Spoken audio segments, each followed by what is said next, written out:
20-some years, I have been in the field of human resource management. I was for about 10 years with a staffing company where I was an on-site manager for a number of different production facilities and dealt with people and called people into work when the machine went down. I'd lay them off and bring them back in. And so I managed people that way. And then for 5 years, I had the opportunity to be a district HR manager for the Home Depot. So Heather and I moved to the Dalles to take the position at a store, in the Dalles store at Home Depot. And I managed about 120 people, 4 managers and a store manager. And I counseled them and helped do performance management and that type of thing at Home Depot. Still to this day, love the smell of a Home Depot walking in. Just love that smell. After we moved there, 2 years into the job that I absolutely loved, I knew the people, I had built relationships, and absolutely, one of the side benefits of being a district or a human resource manager at the store, the Home Depot, in a town where the biggest employer was the hospital, and then everybody else fought for the other jobs, was that we had 120 positions at Home Depot. So the very first Sunday, I remember we walked into the church in the Dalles, I felt like I was a rock star. Everybody wanted, that's the guy from Home Depot. So I had literally a line of people, my son really needs a job. Can you get my daughter a position? Oh, it was hilarious. But I found in that job, I really enjoyed trying to problem solve with people and trying to get connections where people were upset and trying to get a solution for them. 2 years into the job, Home Depot decided to wipe out 1/3 of their HR managers across the country. And so I had a crew of 10 other HR managers with me, and they were only going to retain 3 of us. And so all of us were, what are we going to do? I mean, they were talking about severance packages and this. Well, I was fortunate enough and blessed to be able to be picked as one of those remaining 3, and so we handled the district. So we moved from Portland an hour and a half over to the Dalles, and then I gained a district that had 1 store in the Dalles and 10 other stores in the Portland metro area and Chehalis. So to do my job effectively, I was driving at least an hour and a half, sometimes 2 hours, into work to hit stores that were, it was completely backwards. I loved the job, but the driving was crazy. 10, 11-hour days plus 2 hours driving each way. It was a difficult time. One of the things that I found, though, that I really enjoyed was reading resumes. And now I help young people with their resumes, and I really enjoy doing that as well. But I got to read some really interesting applications and some really interesting resumes. So I was perusing, not my files, because I wouldn't share people had applied directly with Home Depot, but I was perusing the internet for just some different things about employment, because I just find that really interesting, and I found this. And this is entitled, What Not to Put on Your Application for Employment. Desired position. And his answer was reclining, ha ha ha. But seriously, whatever's available. If I was in a position to be picky, I wouldn't be applying here in the first place. Desired salary, $185,000 a year, plus stock options and a Michael Ovid style severance package. If that's not possible, make an offer and we can haggle. Education. Yes.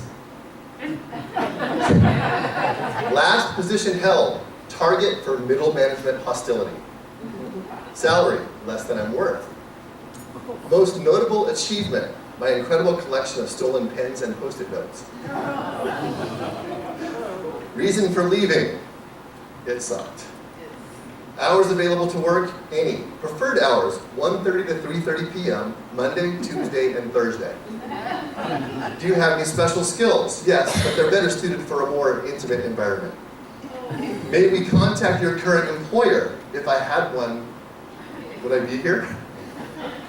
Do you have any physical conditions that would prohibit you from lifting up to 50 pounds? Of what?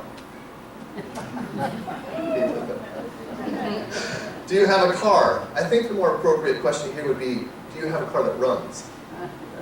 Have you received any special rewards or recognition? I may already be a winner of the Publishers Clearinghouse sweepstakes. Do you smoke? Only when set on fire.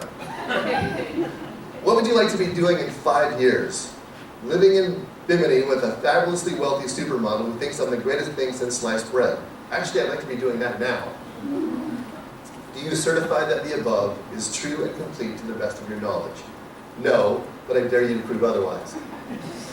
Sign here, Scorpio. I can tell you that over the course of time, the applications, and that's a little far-fetched, but some of those answers, you'd be surprised at how much that type of information is shared on an application. But it leads me to that concept of, if we were to fill out an application about our Christian faith, and we were asked specific questions about our Christian faith, what types of answers might we offer to a God who sees and knows everything about us? What answers would we put down to questions like, what is your thought life like? What answers would we put down to questions like, do you have anger issues? What answers would we put down to, do you rely on me only when it's convenient? If we were honest, I wonder what our applications that would have questions similar to that would look like.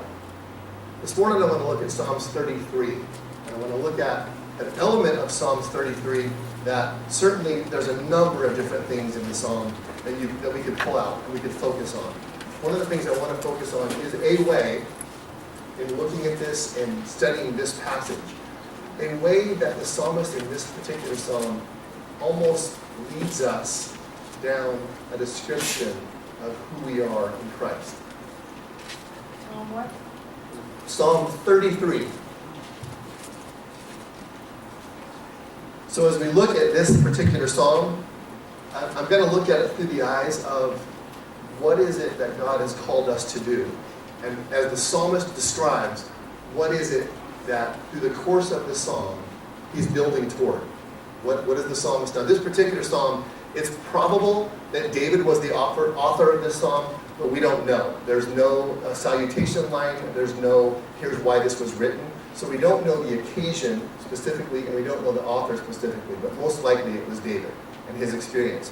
You might find, as what Pastor Ben has been preaching over the past couple months, you might find some connections to David's life in this psalm. So you might see that there's some connection to what he was doing and the experiences that David had.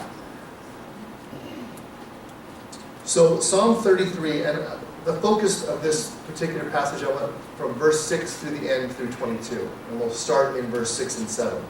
And let me read through this psalm and as we set the tone for where God's going to take us through the psalm. Starting in verse 6 of Psalm 33. For the word of the Lord is right.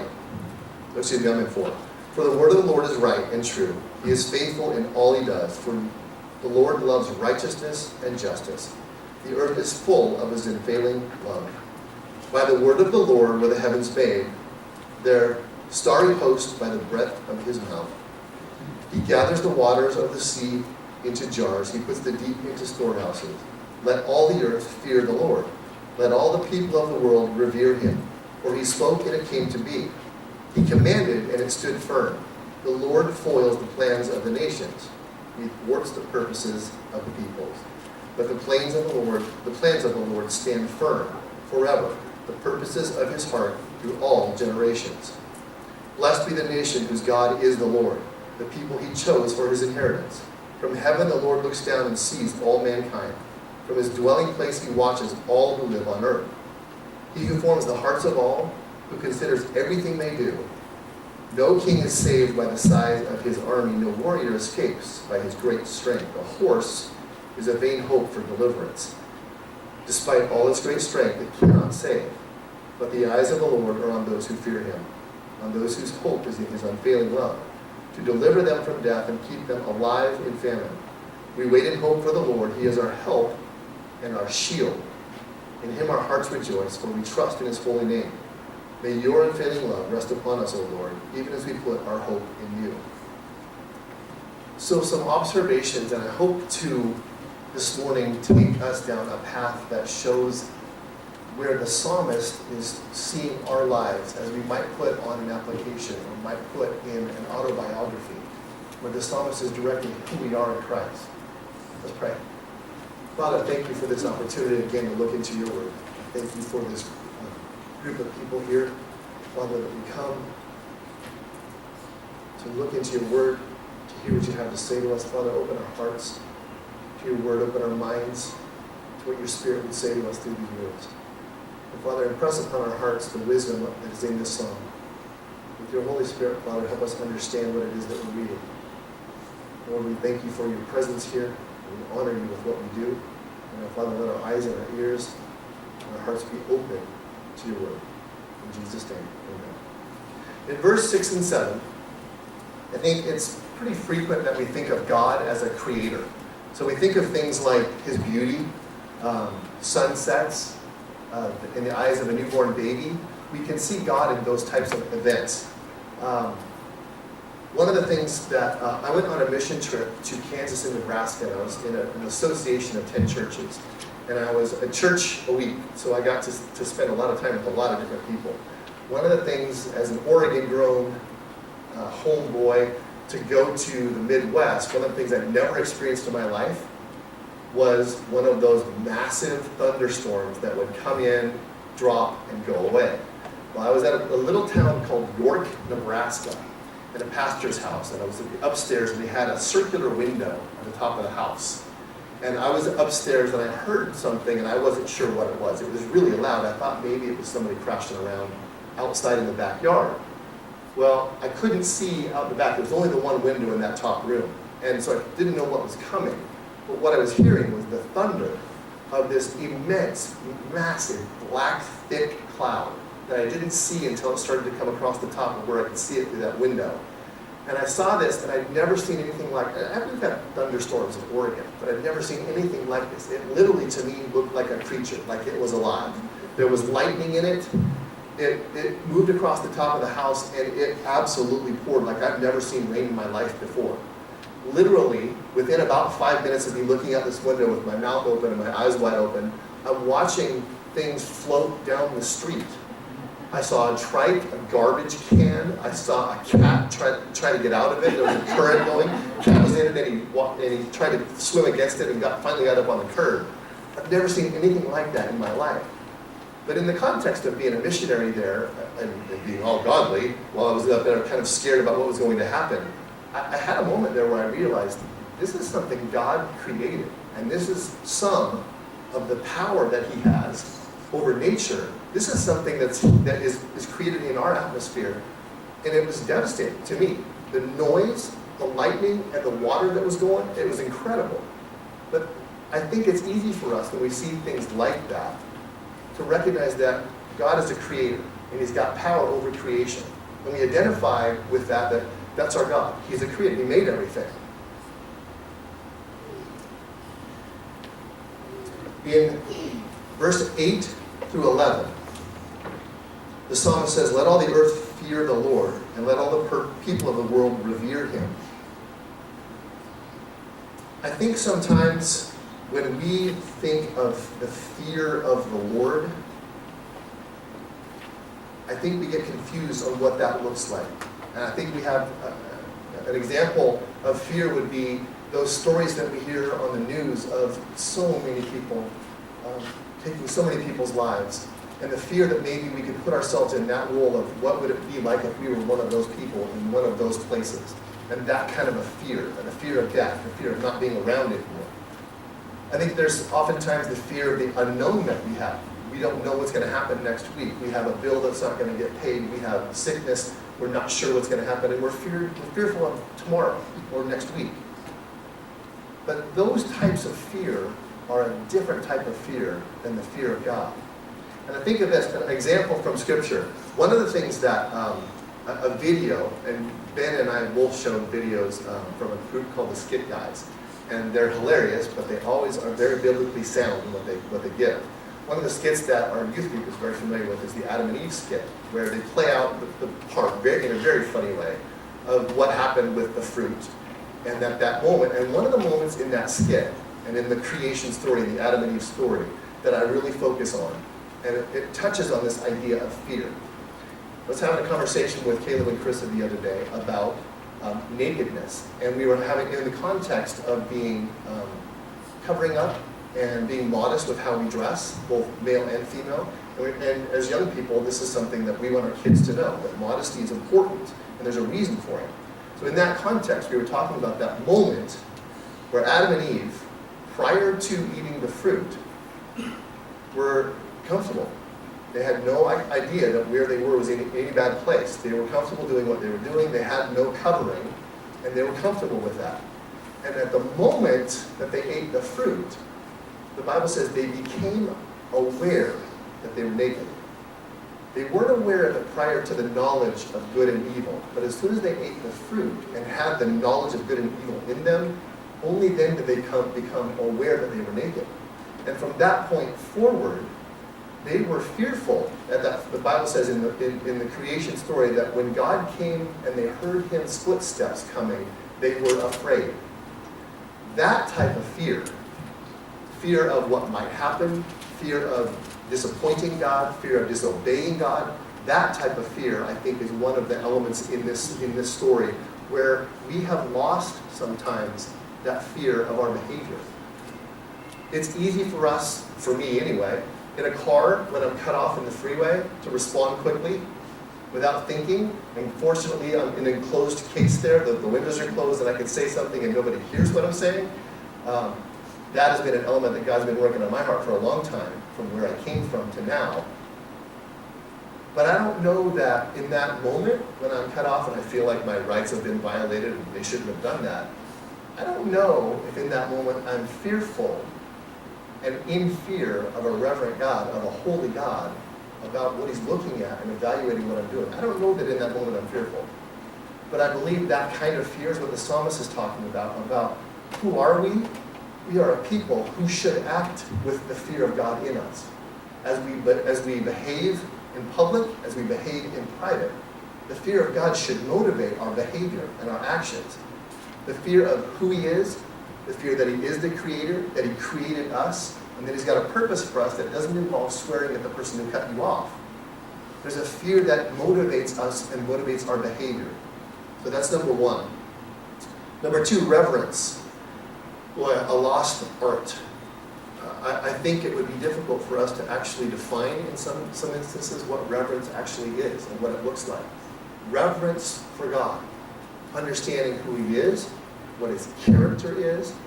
And I think in a reverent tone, one of the things that Heather and I are very, very accustomed to and very focused on is helping young people who don't grow up in a church and don't grow up in a church family to understand what reverence looks like. That the building itself is not holy, but the God who lives inside of it is. That what we say to each other and what we do is an element of our reverence to who created us. And if we don't know his purpose for our life, it's difficult for us to be reverent. If we don't know who he is, it's difficult for us to be reverent. I think it's a lost art, and I think it's something that one of the elements of our faith should be that we can be in a reverent connection with God. Something that shows him to be greater than us.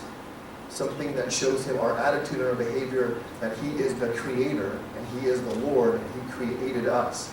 And reverence is our response to that, to his perfect nature, to his perfect justice, to his perfect love. Our reverence is that. I think that is an item that is very sorely lacking in who we are as a people. We talked this morning about the Americanization of the church in our youth group. And it sounds like a big term, but basically the things that we are comfortable with. We walk into a church and what do we expect?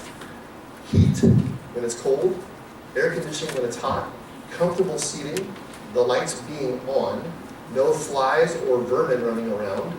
We have these expectations in the American church of being successful. We mirror both the culture around us inside of the church. And I think there are times when we lose that element of reverence because when you walk through the door of this building or any other building and call it church, what's your motive for being there? What's our motive for being in the building?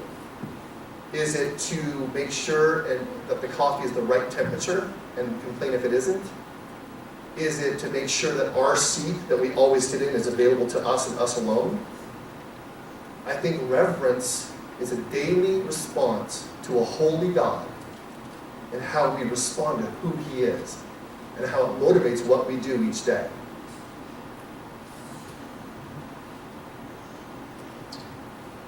One of the elements that I talked about earlier in the testimony time regarding the youth and what I consider to be a miracle of the amount of money raised and how it directly connects to the number of kids that are going to be going with us.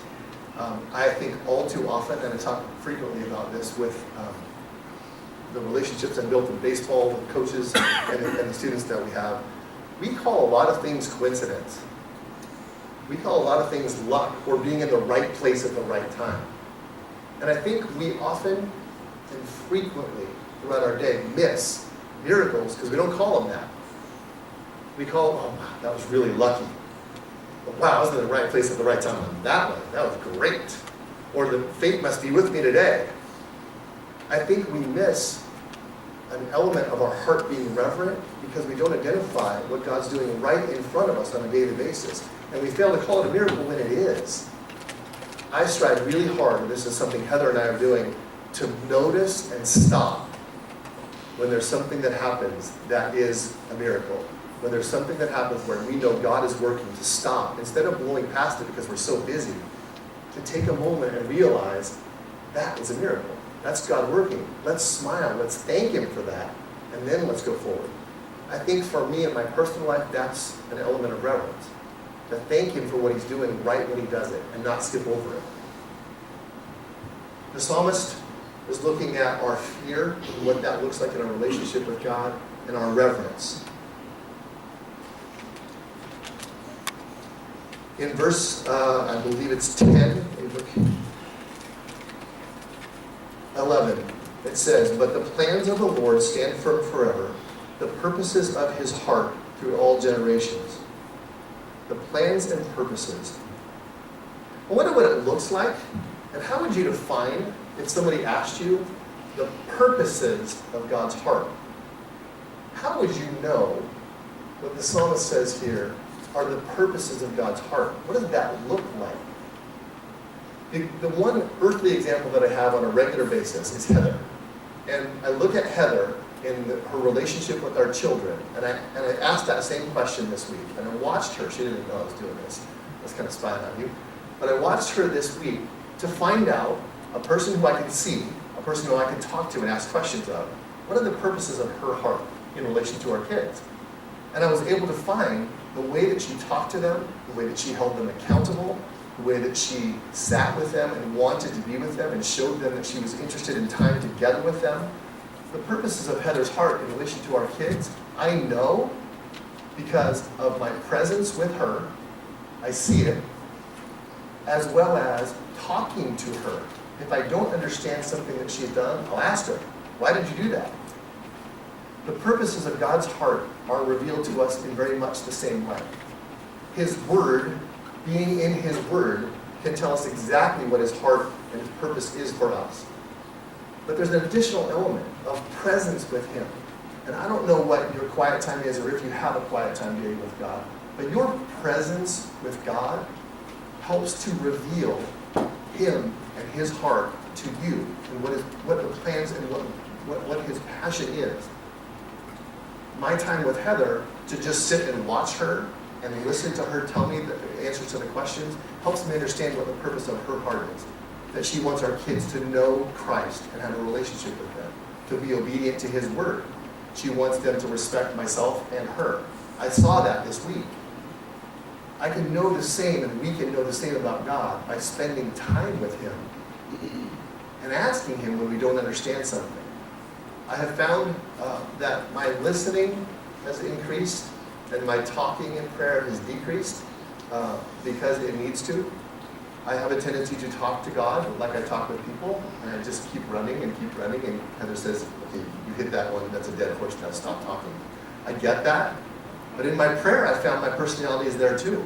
That I can talk to God and talk to God and talk to God and tell Him what I need and what I think, and sometimes, and more frequently now, I realize that when I enter into a time, whatever time of day it is that I have with God, when I enter into a time where I'm looking at His Word, and I'm talking to Him and asking Him questions, there's no way I can hear from Him if I'm talking. And I've realized that I've increased my time just listening to God. Saying, God, I am here.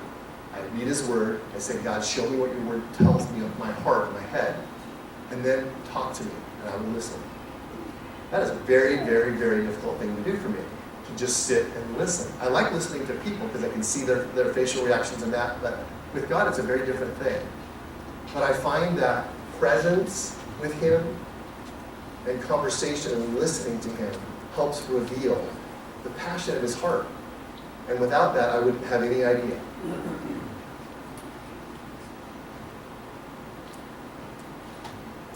In verses 12 through 15, it says that blessed are those who are in God's family, who share in his inheritance. And the word blessing here, as it relates to the Jewish people, is the idea that the nation or the group of people that we are, and we are called Christians, are in a favorable place. It even uses the word happy, which I have a tendency to kind of shy away from because I believe happiness is fleeting. If my team wins, I'm happy. If they lose, I'm not. And that has nothing to do with God.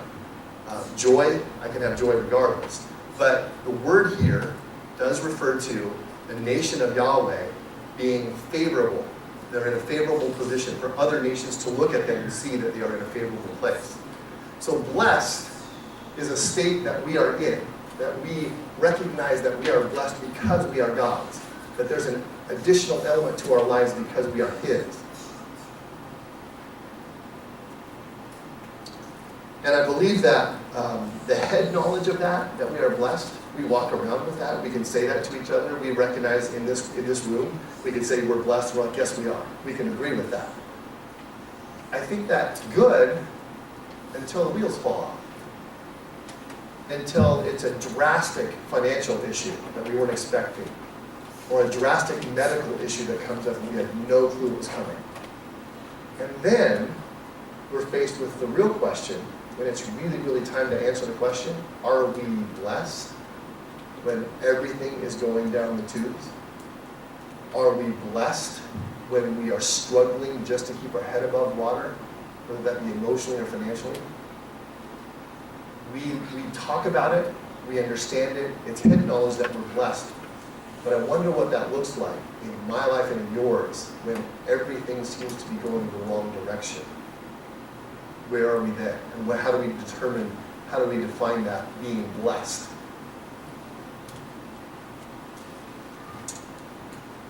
One of the things in this couple of verses that he says is that the psalmist indicates that God sees us and He watches us. And I don't know for your children what you've dealt with, but with our children, the concept, and that even now with youth who've not been in church, the concept of God being everywhere at the same time.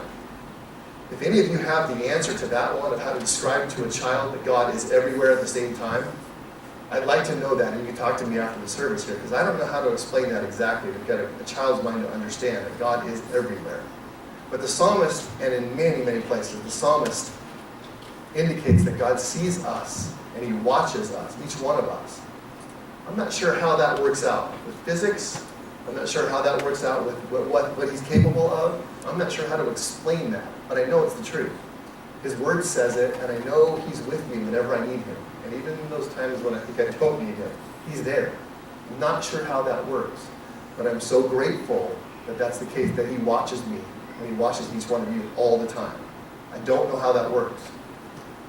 But knowing that, one of the other elements in these couple verses is he says He considers everything that we do. Now that's a whole other spectrum and a whole other idea, that God considers what we do. That means that God looks at what you do, He watches what you do, and then He considers it. The watching and the looking I'm probably okay with. Wanting to know what He thinks about as He considers what I'm doing, that's a whole nother spectrum. That's a whole nother idea. And that's not something sometimes that I would want the answer to. And I don't know about you, but on a daily basis, as you walk through your life and you have those cars that cut you off and other things that might get under your skin, God considers what I do and what you do as He watches us. That's an interesting element to think that the God of heaven and creation considers all of our behavior, and He watches everything that we do. Stories told of a husband who was told by his wife to keep an eye on the baby until she comes back. So she comes back and finds the husband watching the game on TV and asks, "Where's the baby?" And the husband replies, "Well, around here somewhere." She's furious and has no idea where the child is. And he explains that there's a difference between keeping an eye on the baby and watching the baby. And he describes that keeping an eye on the baby is kind of a general awareness that there's a baby somewhere in the house. And that's what she asked him to do. Watching the baby is a whole other element where you're focused, your attention is on it, you know where the baby is, maybe even interacting with the baby so that you know the baby's safe and comfortable and healthy. So he's thinking, as he gives this description to her, the difference between keeping an eye on the baby and watching the baby. He's thinking, yeah, I'm a smart guy. He's looking at getting an award for his intellectual prowess. What he doesn't realize is he takes a moment to see that the wife is walking away with the child in her arms with the death stare, throws his pillow out onto the living room floor and slams the bedroom door. What he fails to understand is that there is a difference in a man's mind, maybe, of watching and keeping an eye on. But when a woman asks you to take care of something, and guys, you may know this is true, it's not a good situation if you've forgotten or didn't get done what was supposed to get done. I know that's true for me. God is not keeping an eye on us. He's not a sheep herder who makes sure we're all in a pen and then walks away, hoping that we're all okay. The psalmist describes God as watching us. He sees everything we do, and not only that, he considers what it is that he sees. And we are accountable to a God who watches and considers what we do. That ties right back to that fear element. It would sober me up very quickly, and does sober me up very quickly, and clears my mind when I realize for a moment that my behavior, when God considers it, is not acceptable. Boy, I tell you, that stops me in my tracks to realize that he's considering what I'm doing. He's actively involved in what I think, what I say, and what I do. That ties right back to that fear of God.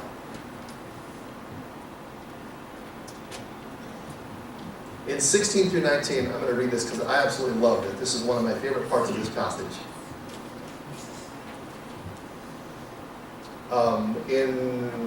I have a very, very competitive spirit. I have been involved in sports all my life. Football, basketball, baseball, track, hockey, anything that I could be competitive with, Monopoly, whatever it was, very competitive. And I find this to be very interesting as I look at it pointed at me directly as a competitive person. And it says this: no king is saved by the size of his army. No warrior escapes by his great strength. A horse is a vain hope for deliverance. Despite all its great strength, it cannot save. But the eyes of the Lord are on those who fear him and whose hope is in his unfailing love, to deliver them from death and keep them alive in famine. I like that because it speaks directly to my heart of competition, where I say I can do it. If I try a little harder, if I press a little harder, if I push a little more, I can do it. And this takes the legs out right underneath that. That God is telling us that no matter what the battle might be, it's not our strength or our resources that get us through the battle, but him and his eyes on us. He is our protection. Caleb, you want to come back here just for a second? 1 second. Caleb knows this is coming, so that's not a complete surprise. His willingness is about 50-50 right now. Caleb is a young man at this point. We talked about at 13 years old, he's taken on some responsibility in the house and responsibility as just stepping into the role of taking care of things. One of the things Caleb likes is, what's your favorite thing to do? Video games. So Caleb is pretty experienced as a video gamer. He and Isaac talk a lot about what they do with video games. Caleb, when you're doing combat in whatever form or fashion, and you're in combat and you've got a weapon of some sort, what do you use for defense? Armor, okay. Would that also be a shield? So a shield or armor? Okay. Your character that has the most armor, that's the most defended, is what? What's the character you most use, or what's the name of the armor that's used? Chest plate, okay. Caleb is into battle and strategy and trying to best the opponent. And so one of the things that we've been talking about this week as we were looking at the scripture, and he's read over it as well, is the concept of two places you can be. So one of the movies that we've watched, and a lot of you may have seen as well, is Lord of the Rings. But in that, you don't need to have watched it, but in that movie, there is a scene where a huge army is coming against a people, and they're in basically a castle that's carved into the side of a mountain. So the mountain is their backdrop, and they defend the front of it. There's a number of different entities, I guess, creatures, dwarves and elves and all kinds of things. But to suffice it to say that on the top of this, I guess the top of the castle, I guess, there's a whole group of people with bows and arrows, and since they're at the front of the battle, they hold a shield. The opposite scene is they take you back to the back side of the castle, carved into the mountain, and that is where they send all of the younger boys, the men, and the children to get away from the battle. Of those two groups, the elves on top with the shields, and the women, children, and the younger boys in the back, who needs a shield? The elves that are in the front lines. And why do they need the shield? Because they're fighting. Okay, thanks. I'm moving into I guess, almost the climax of this as far as what the psalmist takes us through. And I want to focus our time and our attention on this one piece.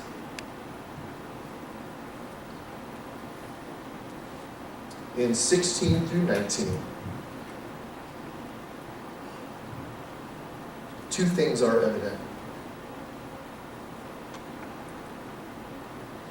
One is that we can rest in our own strength. We can rely on our own resources. And the psalmist says we will fail. That's not what wins the war. That's not what wins the battle. And the psalmist indicates, but the eyes of the Lord are on those who trust in him and who fear him. The psalmist is indicating very clearly the Lord is what wins the battle. We have these resources in front of us. We have our energy and our effort and our weapons. But the Lord is what wins the battle. And then in 20, and this is where I want to pull in that element of the shield. We wait in hope for the Lord. He is our help and our shield. In him our hearts rejoice, for we trust in his holy name. May your unfailing love rest upon us, O Lord, even as we put our hope in you. I would challenge you, as the psalmist has taken us through the element of fear of God, the element of reverence of God, our faith and our trust in him, and that we don't have the resources to win the battle, only he does. The last picture in this passage the psalmist gives is what I want to focus on just for a moment. And that is the picture that God is our shield. And as Caleb indicated, in his games, and also in the movie that I referred to, those who need the shield are the ones that are up fighting the fight. Those who are in the back, carved into the mountain with a big oak door, very thick door, separating them from the battle, don't need a shield. And the challenge in this passage to me, and as I read through this, I was challenged all this week, and I'll challenge you with the same. Which one are you? Where are you? God says he is our shield. The only people in God's kingdom, in this building, that need a shield are those who are fighting the battle. Are you holding God in front of you as a shield as you fight his battle? His plan for you? The plans of his heart, as the psalmist says? There's a plan and a purpose for each one of you. You may know of it. You may know about it. I'm wondering, what are you doing with it? Are you holding a shield because you're fighting the fight? Are you involved in the battle? Or are you in the back, behind the door, in no need of a shield? The challenge for me is, in my life, when I wake up in the morning and when I go to sleep at night and every moment in between, am I holding a shield? Am I involved in the battle? Am I doing what God's called me to do? Or am I resting and taking a nap in the back behind the door? The psalmist walks us through what is expected of us. Fear and reverence and trusting in the Lord and not trusting in our own selves. And he ends with the picture of, and let me put it this way. He ends with a picture. What are you doing? What are you doing? I've given you a shield myself to guard you to go into battle. Are you in the fight or are you taking a nap? The challenge for me this week